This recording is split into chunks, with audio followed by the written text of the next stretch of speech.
الحمد لله والصلاة والسلام على رسول الله وعلى آله وصحبه ومن والاه. در ارتباط می ایام تشریق یا می در روز الحجه سوال کردن تکبیراتش کی شروع میشه و از چه قسم عبادات و اطاعت ازی. تکبیر کس در بخاطر عید قربان یا در روز الحجه از اول ماه ذوالحجه مشروع است، جایز است تا نهایت روز 13 ذوالحجه. 13 ذوالحجه یعنی روز 4 عید است، تا روز 4 عید. بخاطر که الله متعال در قرآن سوره حج می فرماید لیشهدوا منافع لهم و یذکروا اسم الله فی ایام معلومات. بخاطر که حاضر شوند حاجیان منافع لهم به منافع فایده هایی که بین است و یاد کنن اسم الله، نام الله را فی ایام معلومات، در روزهای معلومات، یعنی روزهایی که معلوم است.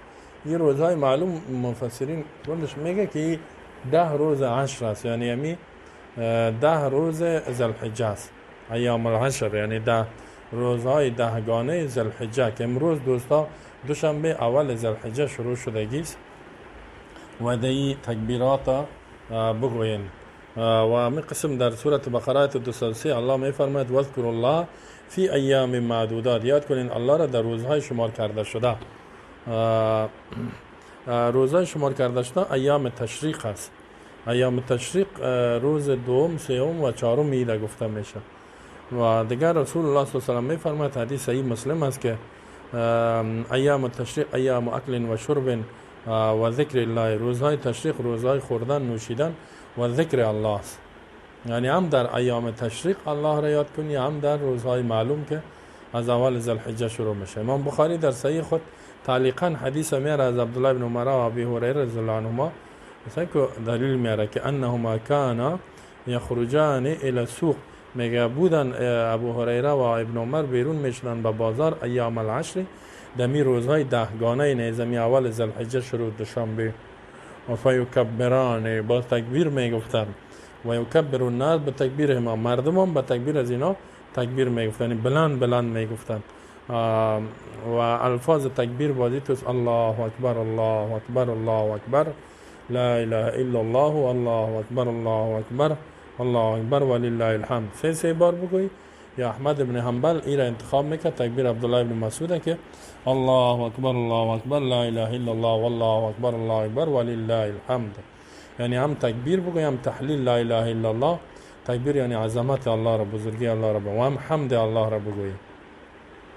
و سلف یعنی صحابه ای کار میکردن. عمر ابن خطاب و فرزندش عبدالله ابن عمره چیز از اونا نقل است صحیح، یکبرانی تکبیر میگفتن فی ایام منا، در روزهای منا، فی المسجد و فی الخیمه، در مسجد در خیمه، و یرفعان اصواتهم، آواز خودشون بلند میکردن حتی ترتج منا تکبیرا، میگه منا کس با تکبیر یک شور میخورد، یعنی بلند پلگی میگفت. دیگه از رسول الله صلی الله علیه و آله روایت شد از جماعت صحابه که تکبیر در بعد از نمازهای 5 گانه صبح روز عرفه تکبیر مقیدی را میگن شروع میشه تا نماز عصر روز 13 ذوالحجه که روز 4 عید است. یعنی از روز عرفه که 5 روز در بر میگیره، روز عرفه اولی، دومی، سوم عید، 4 عید، یعنی 5 روز. از روز 13 یعنی تا روز 13 ادامه بده. این در حق غیر حاجی است، اما هرچه حاجی ها که است باز تکبیرشان و احرامشان به تلبیه شروع میشه تا اینکه جمره عقبه را بزنه، یا شیطان کلانه در روزی بعد از او باز تکبیرات گفته برند و تکبیر بگوین. تکبیرشان از اول زدن چی شروع میشه؟ مو جمره را که میزنه الله اکبر گفته شیطان. اگر به امرای تلبیه تکبیر هم بگوید گپی نداره، به خاطر که انس رضی الله عنه میگه که کان یلبی الملبی، اما میگه بود تلبیه کننده ها در روز عرفه تکبیر میگفتن فلا انکر علیک است، انکار نمی، و کبر و مکبر تکبیر هم میگفتن فلا انکر علیک است، انکار با بالایشان نمیکرد. لیکن افضل در حق محرم کسی که احرام کنه در حج بیت الله است تلبیه بگه الله لبیک اللهم لبیک لبیک لا شریک لک لبیک ان الحمد والنعمة لك والملك لا شریک لک. این تلبیه حاجی است. و در حق حلال کسی که در احرام نباشه، یعنی حج نرفته باشه، تکبیر در روزهایی که ذکر شد، یعنی از اول ذوالحجه. و به این فهمیده میشه که تکبیر مطلق مقید جمع میشه در صحیح ترین قول علما در 5 روز، از روز عرفه، روز عید و ایام تشریق ثلاثه که روز دوم، سوم، چهارم است. هرچه روز هشتم ما قبل از هشتم که از اول ذوالحجه است، تکبیر در این مطلق است نه مقید، به خاطر که آیت قبلا بیان کردیم آثاره. و در مسند از ابن عمر میاد صحیح که از رسول الله صلی الله علیه و میگه که ما من ایام نیز روزای اعظم عند الله ولا حب الیه، بزرگتر به نزد الله و نه محبوبتر به الله، العمل فیهن، عمل در روزا، من هذه الايام العشر، از این روزای 10 گانه، یعنی بسیار ثوابش بالا. فاکثروا فیهن من التهلیل و التکبیر و التحمید. در این روایت ایت آمده که زیاد بکنین شما فیهن در اینمی 10 روز من التهلیل، تهلیل لا اله الا الله، و التکبیر الله اکبر، تحمید الحمدلله یا لله الحمد، ایره زیاد بگوین. مثل که ما گفتیم که در 10 روز صحابه می گفتن الله اکبر الله اکبر، لا اله الا الله والله اکبر الله اکبر ولله الحمد. این حدیث امام احمد در مسند عبدالله بن عمر و شماره حدیث 6119 و 5423 ذکر کرده است.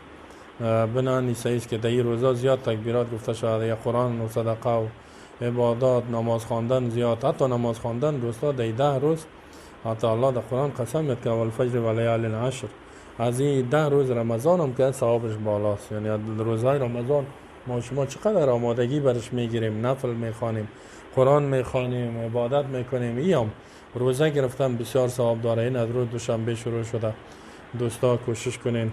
و حدیث بخاری در فضیلتش غیر از اینکه مسند احمد براتون گفتم، در حدیث بخاری است که پیامبر میگه ما من ایام من العمل صالح، نیست روزایی که عمل صالح فیها در این ایام احب الى الله، بسیار محبوب است و بزرگ است، من هذه الایام، هذه 10 روز کرده. بعد از او گفت که صحابه سوال کردن که ولل جهاد فی سبیل الله، جهاد در راه الله از یوم که ثوابش بالاست، یوم نمیرسه به 10 روز عمل جهاد. پیامبر صلی الله علیه و آله گفت ولل جهاد، جهاد هم به این نمیرسه الا من خرج بنفس و مالی فلم یرجع بذلك من شیء، مگر اون مجاهدی که با نفس و مال خود بیرون میشه باز به این دیگه باز نمیاد، یعنی دوباره بازگشت نمیکنه، شهید میشه. اونو بالاست، یعنی یک نوع مجاهد خاص که جهاد میکنه با نفس و مالش پس نمیاد، شهید میشه دیگه. این عام از عام جهاد که ثوابش بالا. دوستای در روز بسیار فرصت کلان است دیگه، ما شما عمر ما معلوم نیست و از این باید استفاده بکنیم، هیچ موقع خود ضایع نکنیم. این روزا یک بهانه الله جور کرده برای بخشش ما و شما زیاد عبادت ها را کوشش کنیم، اطاعت و بسیار برای خود یک ذخیره بزرگ اجر و ثواب به دست بیاریم. این روزا سلف بسیار عبادت میکردن، تکبیرات هم تو بلند بلند بگوین که اما الله اکبر الله اکبر لا اله الا الله والله اکبر الله اکبر ولله الحمد. دوباره یا این که تکبیر الله اکبر الله اکبر الله اکبر لا اله الا الله والله اکبر الله اکبر الله اکبر ولله الحمد، یعنی 3 بار. سکن دمی الله اکبر الله اکبر هم تکبیر است، هم لا اله الا الله تحلیل است، هم تحمید است. این را زیاد بگوین و دیگه زیاد استغفار، زیاد نماز، زیاد عبادت، همین کارهای خیر، چیزی کار خیر است همیشه بکنین که توانایی داره جهاد همه را انجام بده. الله بر ما شما توفیق عمل نصیب کنه. و صلی الله علی نبینا محمد و علی آله و صحبه اجمعین. الله توفیق عمل نصیب کنه. بارک الله. الله اکبر الله اکبر الله